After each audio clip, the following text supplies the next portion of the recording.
السلام علیکم پیارے بچوں، آج ہم ایک بار پھر ایک سبق آموز کہانی کے ساتھ آپ کی خدمت میں حاضر ہیں۔ آج کی کہانی کا آغاز کرتے ہیں۔ تو آج کی کہانی کا عنوان ہے دانا پرندہ۔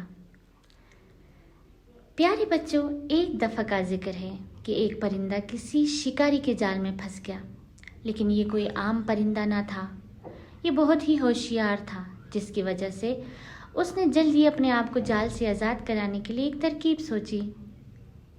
جب شکاری نے پرندے کو اپنے جال سے باہر نکالا تو پرندے نے کہا، جناب والا، مجھے غور سے دیکھیے، جب آپ مجھے رات کو کاٹ کے کھائیں گے تو کیا آپ کے خیال میں میرا گوشت آپ کی بھوک مٹا سکے گا؟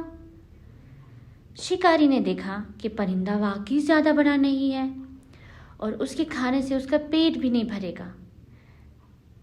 ننھے پرندے نے پھر کہا، اگر آپ مجھے آزاد کر دیں تو اس کے بدلے میں آپ کو 3 بہت ہی مفید نصیحتیں دے سکتا ہوں۔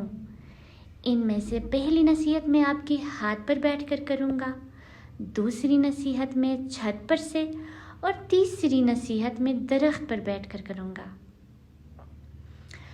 پیارے بچوں، اس وقت شکاری نے 1 منٹ کے لیے سوچا، اس میں اس کا کوئی بہت بڑا نقصان نہیں ہوگا، اس لیے وہ پرندے کی بات سننے کے لیے راضی ہو گیا۔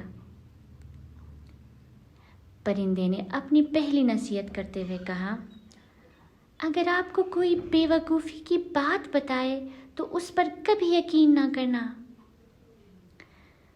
شکاری نے حیرت سے سوچا، یہ بات تو بہت ہی معقول ہے اور مجھے یقین ہے کہ یہ نصیحت میرے کام آئے گی۔ اب اس کی دوسری نصیحت کیا ہوگی؟ اس نے حیرت سے سوچا۔ شکاری نے وعدے کے مطابق پرندے کو آزاد کر دیا اور وہ اڑ کر عمارت کی چھت پر جا بیٹھا۔ وہ قید سے آزاد ہو کر بہت خوش تھا۔ پرندے نے دوسری نصیحت کرتے ہوئے کہا، یہ رہی میری دوسری نصیحت، گزری ہوئی بات پر کبھی نہ پچھتانا۔ جب کوئی چیز ہاتھ سے نکل جائے تو اس پر افسوس کرنے کا کوئی فائدہ نہیں۔ شکاری نے اپنے آپ سے کہا، ہاں بھائی، یہ بات تو بالکل ٹھیک ہے۔ جو بات ہو چکی اور اگر ہم اسے بدل نہیں سکتے تو اس پر افسوس کرنے سے کیا حاصل؟ اس سے پہلے کہ میں آپ کو تیسری نصیحت کروں، آپ کو راز کی ایک بات بتانا چاہتا ہوں۔ کیا آپ کو معلوم تھا کہ میرے جسم میں ایک انمول موتی ہے جس کا وزن 10 پاؤنڈ ہے اور دنیا میں اس جیسا کوئی دوسرا موتی نہیں؟ پیارے بچوں، پرندے نے جیسے ہی یہ کہا تو شکاری جیسے بے ہوش ہونے والا ہو گیا۔ پرندے نے کہا، بے وقوف شخص، آپ نے مجھے آزاد کر کے اس موتی کو ہمیشہ کے لیے کھو دیا ہے، ورنہ یہ موتی آپ کو عمر بھر کے لیے دولت مند بنا سکتا تھا۔ تو پیارے بچوں، یہ سنتے ہی شکاری پھوٹ پھوٹ کر رونے لگا اور سسکیاں بھرتے ہوئے کہنے لگا، میں نے پرندے کو کیوں آزاد کر دیا؟ اگر میں اسے آزاد نہ کرتا تو آج ایک امیر آدمی ہوتا۔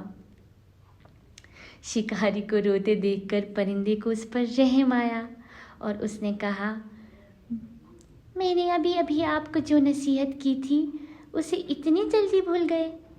میں نے کہا تھا کہ جو چیز ہاتھ سے نکل گئی ہو سو نکل گئی، اس پر افسوس مت کرنا۔ اب جب کہ موتی ہاتھ سے نکل گیا تو اس پر افسوس کرنے کا کیا فائدہ؟